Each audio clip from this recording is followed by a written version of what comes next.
There is a very short list of people whose contributions to humanity continue to ripple through and shape our culture long after they have passed. One's work who can strike an immeasurable chord of perception with a child, only to have that understanding echo through their life and take on a new but equally profound meaning as an adult.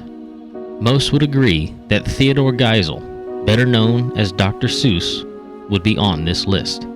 His timeless books of imaginative creatures and nonsensical rhymes have held the hands of generations and guided us through the watershed moments of our lives. How many of us learned to be adventurous and try new things after reading Green Eggs and Ham? Horton Hears a Who taught us that all aspects of this world, no matter how small, are essential. The Lorax spoke for the trees and helped usher in a new consciousness about our fragile earth and how we must all be responsible for its caretaking. Throughout your youth and adolescence, Dr. Seuss elegantly escorted us through and provided answers and guidance to your most pressing roadblocks. Even when you ventured off to adulthood and set out on your own, he was there to encourage you and let you know of all the places you will go. This is the reason why every year the Edison Public Schools join hands with districts all over the country to celebrate Read Across America, a week-long celebration of reading designed to encourage students to put down the remote for a while and pick up a book, expand their imagination, and fortify their dreams. It occupies the first week of March, coinciding with Dr. Seuss's birthday, and each school hosts their own celebration full of excitement, noise, and some very special guests. Even the youngest members of the Edison district get involved. Because as Dr. Seuss so poignantly stated, you're never too old, too wacky, or too wild to pick up a book and read to a child.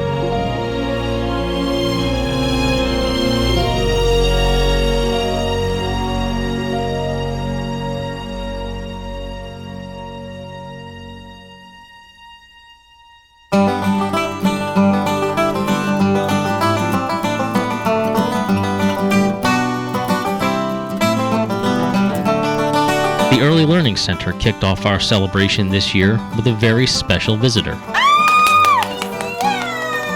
The iconic Cat in the Hat. Wow! Wave to him! Although a few of the youngsters were a bit apprehensive at first, they eventually warmed up and took a few photos with their visitor, who brought smiles and hugs for everyone, big and small.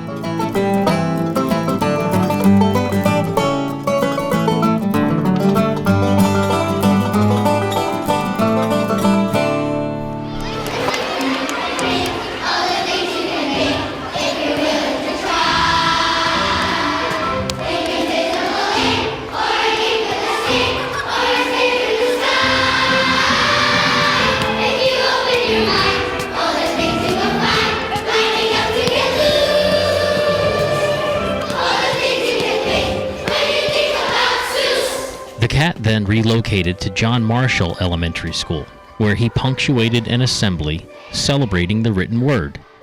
Students and teachers alike recited some of their favorite stories and provided a background on the author who started it all. Dr. Seuss reminds us in the book The Cat in the Hat that if we use our imagination, we will never be bored. Once upon a time, an old sow sent her 3 little pigs out into the world to seek their fortune. Every book unfolds a world that'll take you far away. Books can take you to magical places. Books can teach you so many different things. Books can make you scared or sad. You can read fiction, non-fiction, fairy tales and folk tales, mystery or science fiction, poetry or plays. There's a kind of book for every kind of person. When you open a book, you open your mind.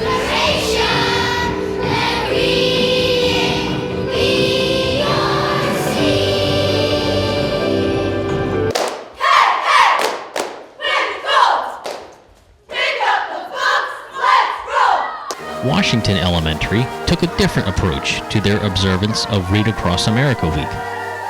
The Olympic spirit was abound during their raucous medal ceremony, capping a school-wide reading competition. So today we have our reading Olympics closing ceremony, the students have spent the month of February reading extensively and logging in their minutes and completing reader's response journal entries towards earning each of the rings in the Olympic symbol. Once they've completed all the rings, they earn a gold medal, and then some students actually began the process again to earn more than one gold medal. Go for the gold! Go for the As we started to post names of students who earned rings, they got more excited because they saw kids earning a blue ring, and then they would progress. And once they earned the 5th ring, they earned a gold medal. So as they would pass the bulletin board, they would see their names, and I think they got more excited, or their competitive spirits came into play.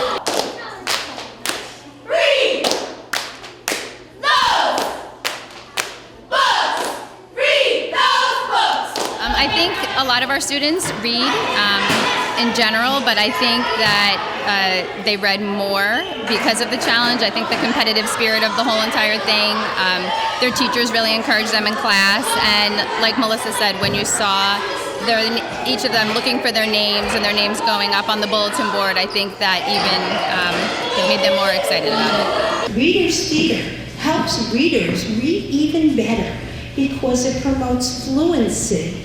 Martin Luther King Elementary hosted an assembly where teachers and 5th grade students participated in a reader's theater.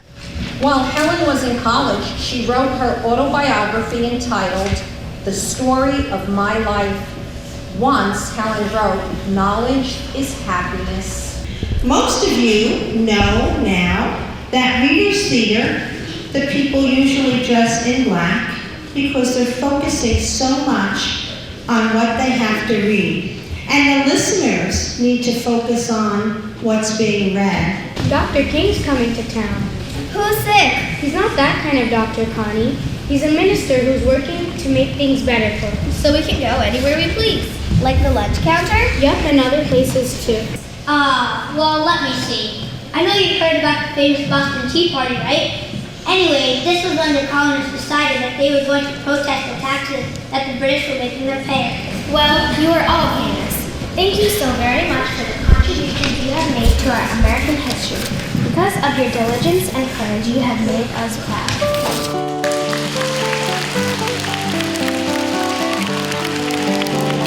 So much more happened throughout the district this year to celebrate Read Across America Week. Each school has its own approach and strategy to accomplish the ultimate goal: encourage all generations to read, because the immortal Dr. Seuss continues to remind us. I'm glad we had the times together just to laugh and sing a song. Seems like we just got started, and then before you know it, the times we had together were gone.